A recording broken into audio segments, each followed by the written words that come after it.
వైఎస్ఆర్ కాంగ్రెస్ పార్టీకి సంబంధించిన social media కార్యకర్తల మీదే కాకుండా సినీ పరిశ్రమకు సంబంధించినటువంటి రామ్ గోపాల్ వర్మ, పోసాని కృష్ణమురళి వీళ్ళ మీద కూడా కూటమి పార్టీలకు సంబంధించినటువంటి కార్యకర్తలు, నాయకులు ఎక్కడికక్కడ కేసులు పెడుతూ ఉంటే పోలీసులు ఫిర్యాదులు చేస్తుంటే వరుస పెట్టి కేసులు పెడుతూ వెళ్తూ ఉన్నారు.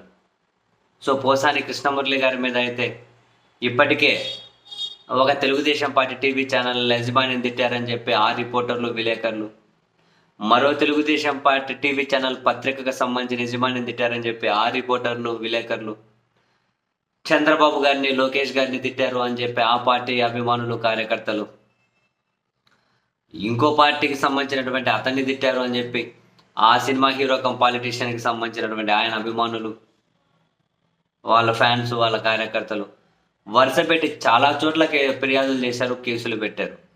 ఒకే రోజు 13 చోట్ల ఫిర్యాదులు చేశారు, కేసులు పెట్టారు. అయితే తాజాగా పోసాని కృష్ణమురళి గారి మీద సిఐడి కూడా కేసు రిజిస్టర్ చేసింది. సిఐడి కూడా కేసు ఇప్పటివరకు పోలీస్ స్టేషన్లో పెట్టుకుంటూ పోయారు. ఇప్పుడు సిఐడి కూడా తెలుగుదేశం పార్టీకి సంబంధించినటువంటి నేతలు వెళ్ళి సిఐడికి ఫిర్యాదు చేశారు. చంద్రబాబు నాయుడు గారిని, నారా లోకేష్ గారిని కించపరిచే విధంగా అండ్ చంద్రబాబు నాయుడు గారి మీద వ్యాఖ్యలు చేసి కులాల మధ్య కొట్లాట పెట్టే ప్రయత్నం చేశారు, వర్గాల మధ్య కొట్లాట పెట్టే ప్రయత్నం చేశారు అని చెప్పి ఫిర్యాదు చేస్తే 8 సెక్షన్ల కిందేమో పోసాని కృష్ణమురళి గారి మీద కేసు పెట్టారు. ఆయన కూడా చంద్రబాబు నాయుడు గారి సామాజిక వర్గమేనా కదా? మరేమో ఏ కులాల మధ్య కొట్లాట పెట్టే ప్రయత్నం చేశారు, ఏ వర్గాల మధ్య కొట్లాట తెలియదు. చంద్రబాబు గారు, లోకేష్ గారి మీద చేసిన వ్యాఖ్యలు కులాల మధ్య కొట్లాట పెట్టే విధంగా ఉన్నాయని ఏకంగా సిఐడికే ఫిర్యాదు చేయడం, ఆ ఫిర్యాదును తీసుకొని సిఐడికి కేసు పెట్టడం చకచకా జరిగిపోయాయి.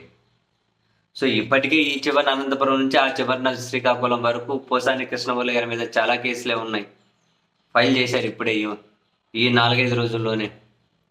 మరి నెక్స్ట్ ఇంకా పోలీసులు వెళ్ళిన ఎప్పుడు నోటీసులు ఇస్తారో, ఎప్పుడు విచారణకు రమ్మంటారో చూడాలి. రామ్ గోపాల్ వర్మను కూడా రేపు రమ్మంటే ఆయన హైకోర్టుకి వెళ్ళి కేసు కొట్టేయమన్నా హైకోర్టు కొట్టేయలేదు. తర్వాత విచారణకు ఒకసారి టైం కావాలి అన్నా ఏదో పోలీసులతోనే మాట్లాడుకోండి అని చెప్పారు. నెక్స్ట్గా పోసాని కృష్ణమురళి ఆయనకు నోటీసులు ఇస్తే విచారణకి వెళ్తారా, లేకపోతే ఆయన కూడా హైకోర్టు గడప దొక్కుతారా తెలియదు. ఒక పక్క పోలీస్ స్టేషన్లలో కేసులు, మరొక వైపు సిఐడి కేసులు. సో మొత్తం మీద అయితే పోసాని కృష్ణమురళిని అయితే ఉక్కిరి బిక్కిరి చేస్తూ ఉన్నారు.